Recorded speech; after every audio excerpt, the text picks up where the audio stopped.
श्री स्वामी समर्थ. स्वागत आहे तुमचं माझ्या यूट्यूब चॅनलवर. स्वामी भक्तांनो, आपल्या देवघरामध्ये नेमके कोणते देव असावे आणि कोणते नसावे याबद्दलच या व्हिडिओच्या माध्यमातून आपण चर्चा करणार आहोत. त्यामुळे व्हिडिओ हा स्किप न करता शेवटपर्यंत पहा. तुम्ही जर माझ्या मालनीश लाईफस्टाईल या चॅनलवर नवीन असाल, अद्याप चॅनलला सबस्क्राईब केलेलं नसेल तर नक्कीच चॅनलला सबस्क्राईब करा. कारण जेव्हा केव्हा मी असे नवीन आणि माहितीपूर्ण व्हिडिओ माझ्या चॅनलवर अपलोड करते त्यावेळेला तुम्हाला त्याचं नोटिफिकेशन अगोदर मिळेल आणि तुम्ही माझा एकही व्हिडिओ हा मिस करणार नाही आहे. तर असो, आता देवघर म्हटलं तर आपण अनेक देव ही देवघरामध्ये ठेवलेलं असतं.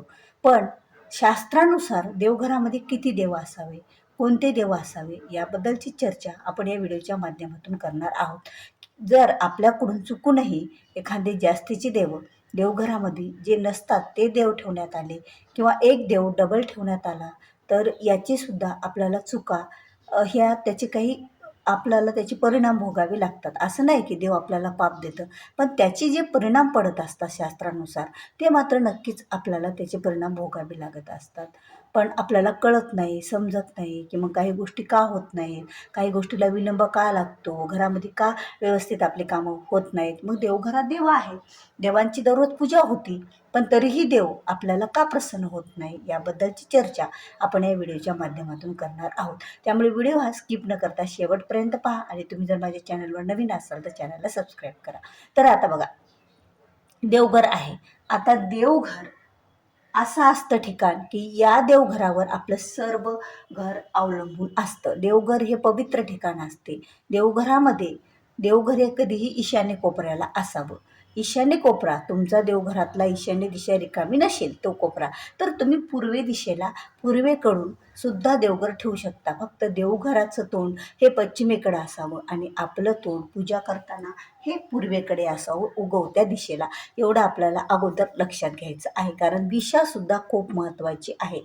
दिशानुसार जर आपलं देवघर असेल आणि तर आपल्याला नंतर बाकीच्या गोष्टी त्याला कव्हर कराव्या लागतील. आधी जर देवघराची दिशा चुकली तर तिथूनच देवघराचे दोष लागायला सुरुवात होत असते. चुकूनही देवघर हे आग्नेय दिशेला नसावं, चुकूनही देवघर हे वायव्य दिशेला नसावं. याचे परिणामसुद्धा खूप वाईट भोगावे लागत असतात. म्हणजे त्या देव कधी पाप देत नाही, पण जे काही वास्तुशास्त्रानुसार त्याचे परिणाम असतात ना, ते मात्र आपल्याला त्याचे परिणाम आपल्या जीवनावर खूप मोठ्या प्रमाणात आपल्या कुटुंबातील व्यक्तीवर पडत असतात. देवघर हे कधीही आपण दक्षिण दिशेला नसावं. दक्षिण दिशा तर कधीही वर्ज्यच असावी, कारण त्या दिशेला फक्त पितरांची पूजा केली जाते आणि पितरांचे टाक फोटो वगैरे असतात. त्या दिशेला चुकूनही आपल्याला देवघर ठेवता कामा नये. आता देवघर हे आपल्याला माहीत झालं कोणत्या दिशेला असावं, पण घरात कोणते देव असावे. आता प्रामुख्याने देवघरामध्ये आपल्या अगोदर कुलदेवीचा फोटो असावा, कुलदेवीची मूर्ती असावी. भले हो तुमची कुलदेवी मग याची आई असेल, तुळजाभवानी असेल किंवा कोल्हापूरची आई असेल किंवा चांदगडची आई असेल, कारण देव्या ह्या किंवा वणीची देवी असेल, सप्तशृंगी या 4 देवीपैकी ही आपली जी कुलदेवी असेल, माहूरची रेणुका माता असेल, जी तुमची कुलदेवी असेल त्या कुलदेवीचा अगोदर घरात असणं फोटो आवश्यक आहे. आणि जे कुलदैवत आहे, कोणाचं ज्योतिबा, कोणाचं खंडोबा, कोणाचा महादेव, त्यांचे सुद्धा मूर्ती आणि फोटो देवघरात असणं आवश्यक आहे. महादेवाचा फोटो देवघरामध्ये ठेवत नसतात, ते वैराग्याचं स्वरूप मानलं जातं. त्याप्रती आपण शिवलिंग हे देवघरामध्ये असावं. त्याचबरोबर आपल्या देवघरामध्ये माता लक्ष्मीचा फोटो असा असावा की त्याला 4 हत्ती असावे तिच्या बाजूला, तेही वरी सोंड केलेली 4 हत्ती असावे तिच्या बाजूला. आणि त्याचप्रमाणे आपल्या देवघरामध्ये आणखीन गणपती बाप्पा विराजमान असावे, कारण गणपती बाप्पाशिवाय देवघर हे नसावंच. कारण गणपती बाप्पा जिथे असतील तिथंच बाकीच्या देवांची पूजा होती, कारण बाप्पाची अगोदर गणपतीची पूजा, नंतर बाकीचे देवाची. त्यानंतर आता शिवलिंग झालं, आपल्या खंडोबाचा किंवा जे काही तुमचं कुलदैवत आहे त्याचा टाक, कुलदेवीचा टाक. त्याचबरोबर अन्नपूर्णा माता असावी, बाळ श्रीकृष्ण असावं. यामुळे आपल्या घरातील जे लेकरांचं भविष्य आहे ते चांगलं घडत असेल. लेकरांसाठी घरामध्ये बाळकृष्णांचं मूर्ती असणं आवश्यक आहे. आता त्याचबरोबर देवघरामध्ये आणखी आपल्याला म्हटलं तर गाईची मूर्ती असावी. विठ्ठल रुक्मिणीची मूर्ती असावी. जर आपल्याला विष्णू आणि लक्ष्मीची मूर्ती, कारण विष्णूंचा फोटो देवघरामध्ये ठेवायला चालतो, पण त्याचे काही नियम आहेत की दररोज विष्णूला आपण लाल फूल अर्पण करू शकत नाही.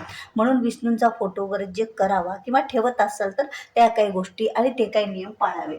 आता बाळकृष्णाची मूर्ती, कुलदेवीची मूर्ती, गणपती बाप्पाची मूर्ती, त्याचबरोबर अन्नपूर्णा माता, महादेवाचं शिवलिंग आणि त्याचबरोबर घंटी आणि शंख हे देवघरामध्ये असणं सुद्धा आवश्यक आहे. तर आणि आपण जर स्वामी समर्थ महाराजांचे सेवेकरी आहात तर मध्यभागी आपल्याला महाराजांचा फोटो हा ठेवावा लागत असतो. आता यंत्र कोणते असावे, तर बघा आपल्या देवघरामध्ये एक श्रीयंत्र आवश्यक असावं. यामुळे आपली आर्थिक उन्नती होत असते, घरामध्ये पैशाची कमतरता भासत नाहीत, हाती घेतलेल्या कामामध्ये यश येत असतं. त्याचबरोबर देवघरामध्ये कुबेर यंत्र असावं. त्याचबरोबर देवघरामध्ये आपल्या एक यंत्र असावं, ते म्हणजे महामृत्युंजय यंत्र, ते आरोग्यासाठी चांगलं असतं. हे एवढे यंत्र देवघरामध्ये असणे आवश्यक आहेत. आता बाकीचे तुम्ही यंत्र ठेवत असाल तर काही हरकत नाही. आणि यंत्र हे खालच्याच पायरीवर असावे, वरच्या पायरीवर. त्यानंतर यंत्राच्या बाजूला आपण इथे जर ठेवू शकत असाल तर शंख आणि आपण जे काही घंटी ठेवतो ती पण ठेवावी. आता देवघरामध्ये कलश असावा का, देवघरामध्ये कलश स्थापना सुद्धा केलेली असावी. जिथे तुम्हाला जागा मिळेल तसे, देवघरात नसेल आजूबाजूला जागा मिळत. आणि आणखीन आपल्या देवघरामध्ये महादेवासहित जी शिवलिंग असते, महादेव आणि नंदी सोबत असलेला, तो देवघरात नसावा. त्याचबरोबर मारुतीची मूर्ती किंवा आपल्या शनी महाराजांची मूर्ती देवघरात नसावी. आपल्या पितरांचे टाक आपण देवघरात ठेवू शकतो, पण आपण खालच्या पायरीवर ठेवायचे असतात. त्यानंतर देवांची सुरुवात वर करायची असते. आणि अशा काही गोष्टी आहेत ज्या आपण देवघरामध्ये ठेवू शकत नाही आहेत. म्हणजे देवघरामध्ये ज्या भंगलेल्या वस्तू, भंगलेल्या ज्या मूर्त्या असतात त्या पण ठेवायच्या नसतात, किंवा एकाच देवाची डबल मूर्ती ठेवायची नसते. जसं की एक देव आहे, आता बाळकृष्ण डबल जमतात. कारण बाळकृष्ण का डबल जमतो, बाळकृष्ण हा पण आपल्या लग्न झाल्यानं डबल जमत असतो.